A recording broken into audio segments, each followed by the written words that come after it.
Yes! Look who's back again, getting there, Lewis. And oh no, Joel and Lando and Piastri. What the bloody hell were you doing there, McLaren?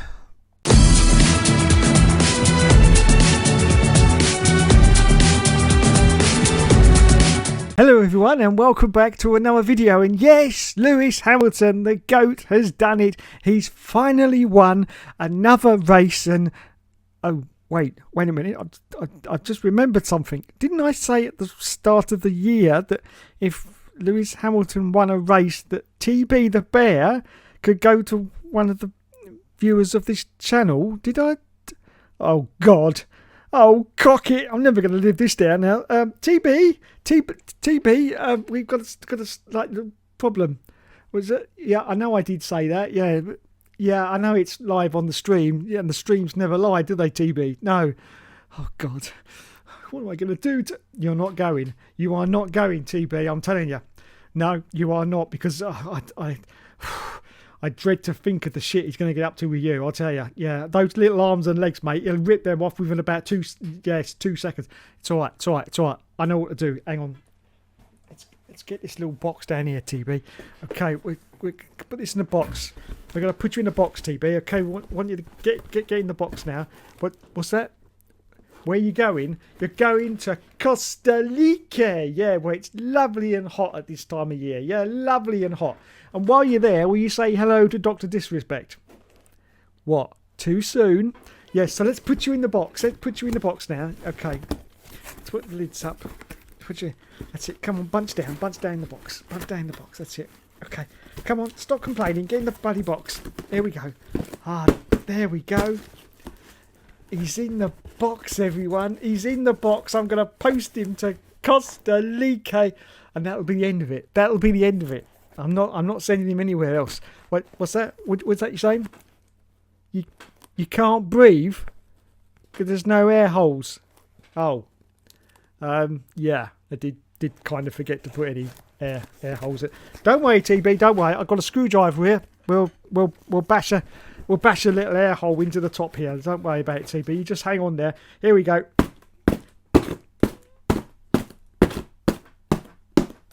There you go. Nice little load of air holes for you, TB. TB? Hello? TB?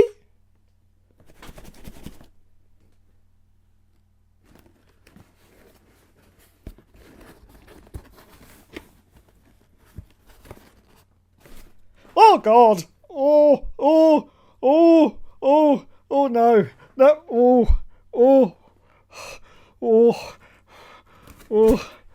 Well, that solved that problem. Right, let's get to the race, shall we? Oh my goodness, what a race it was as well.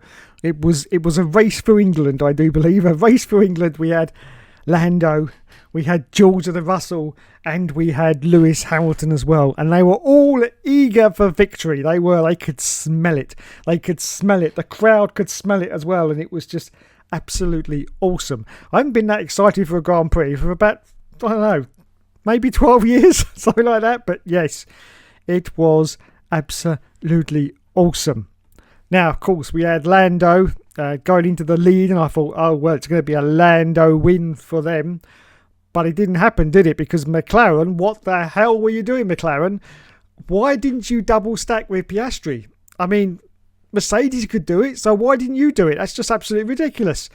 Piastri lost so much time crawling around on those tyres when it was raining, and that was it. And the strategy was just absolutely ridiculous. Now, unfortunately for McLaren, they really haven't got sort of top strategists at play, have they, in that team? They haven't got sort of an Adrian Newey to sort of, really push that team forward. And that seemed to be a big problem and really evident in the race today, I have to say. They completely screwed up on the strategy today. Otherwise, I think that could have been a 1-2 finish for McLaren. Definitely. I think it could have been. But the person who crosses the finish line first is the winner. And that winner was Lulu. Yes, little Lulu. He won the bloody race, and fantastic. 104th win, was it? 104th win for Lewis Hamilton. I have to say afterwards he was very, very emotional. Very, very emotional. It's understandable. When you're at the top of your game and you suddenly start to lose it, it's really, really hard to sort of come to terms with that, and to really try, and every day you try and fight back. And when that actually comes into fruition, it's like a huge rush of adrenaline. It really is. And well done to Lewis Hamilton. He won that race fair and square. Absolutely. He drove like an absolute demon, absolute beast. He drove. He showed us the old Lewis Hamilton, definitely the old Lewis Hamilton of old.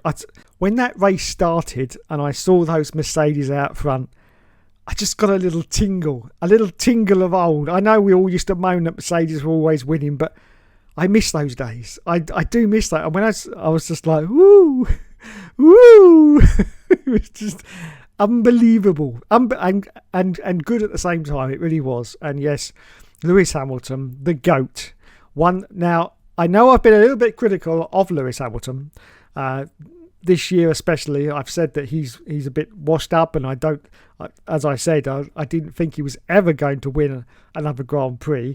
Well, I eat humble pie, because he did, and he showed everybody that he's not really that washed up.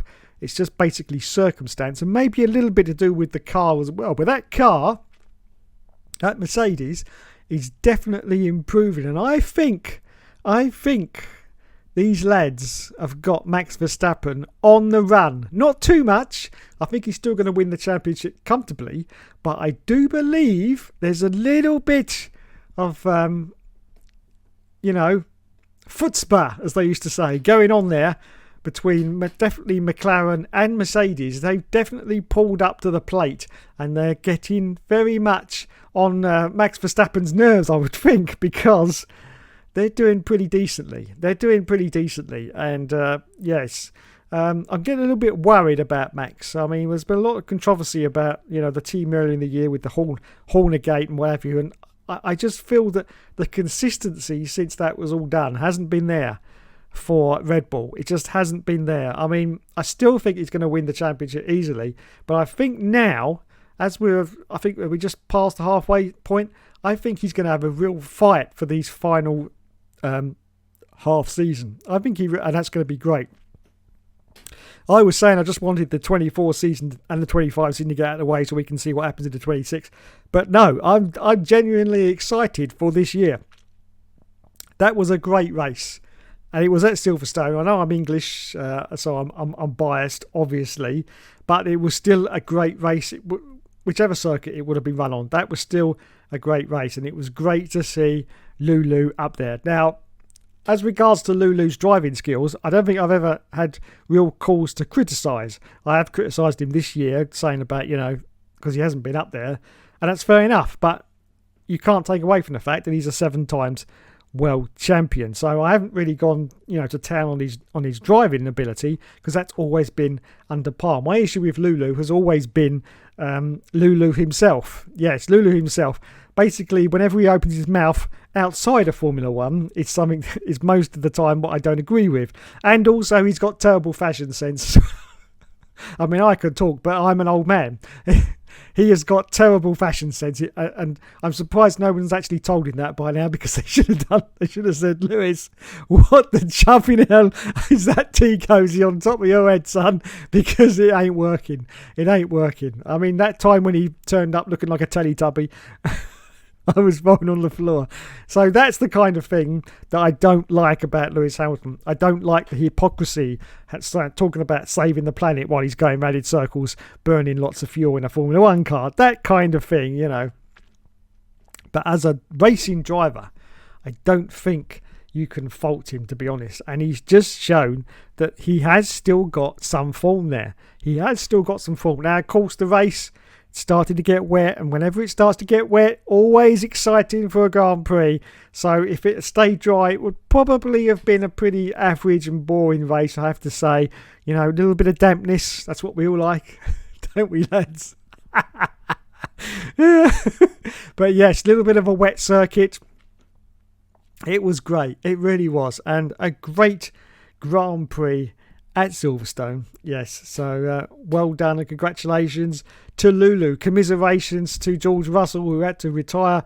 Unfortunately, in the Mercedes, he was gutted, and the swear words that had to be censored during the commentary, well, we can just imagine what they were, because he was right up there and unfortunately had to retire the car. But Lando Norris and Piastri, they were seriously let down in that race by the team. Yes, that was a team fault, not the driver's fault. They were just trying to do the job, and it just wasn't good enough. I still don't understand why they didn't pit Piastri at the same time, because both the Mercedes came in. I did notice that one of them was trying to hang back, but they may have been getting radio instructions saying, don't go over this speed, stay at this speed and then you will be fine. But it all worked out for them in the end, apart from, of course, of George Russell having to retire. But that's the actual pit stop cycle worked out pretty good for them. So yes, well done. And I heard in the commentary, Logan's private. He actually spoke over or at least my Channel 4 commentary broadcast actually broadcast what Logan's private said, and he actually said something, and I was like, wowzers. I think that's the first time I've heard Logan's privates speak for the whole of this season. Yes, talking about Alexander Albon, I think, losing some bits off his car, something like that. But yeah, it was just absolutely amazing. I was like, oh, so that's what he sounds like. Because of course I only get the highlights, so you don't see many drivers' interviews. You probably get all that on Sky, but I've basically never heard him speak, to be honest. I mean, obviously I could just flick onto YouTube and hear him, but it's just a great thing to actually hear Logan's private speak, because I'm pretty sure he won't still be around for the next season anyway. So, but yeah, it was great to actually finally hear Logan's privates. So yeah, great race at Silverstone. Let me know in the comments what you thought of the British Grand Prix.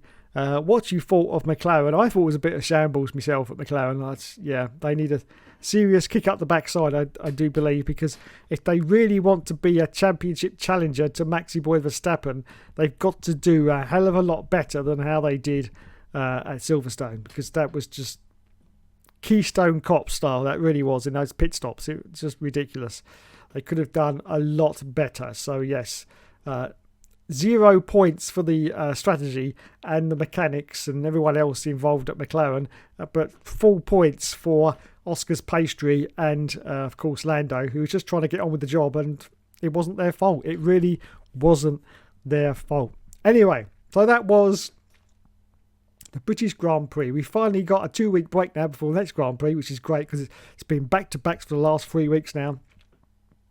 So a little rest now, a little rest. Anyway, let me know in the comments what you thought about the British Grand Prix, whether you enjoyed it, and if there's anything that and are you thrilled at the fact that Lewis Hamilton has won another race? Or are you just indifferent, don't really care, or anything like that? Just, as always, pop it in the comments, and I won't bother reading them like I always never do. And yeah, we will go from there. Thanks so much for watching, everyone. You have been awesome as always, and I'll catch you in the next video. TB?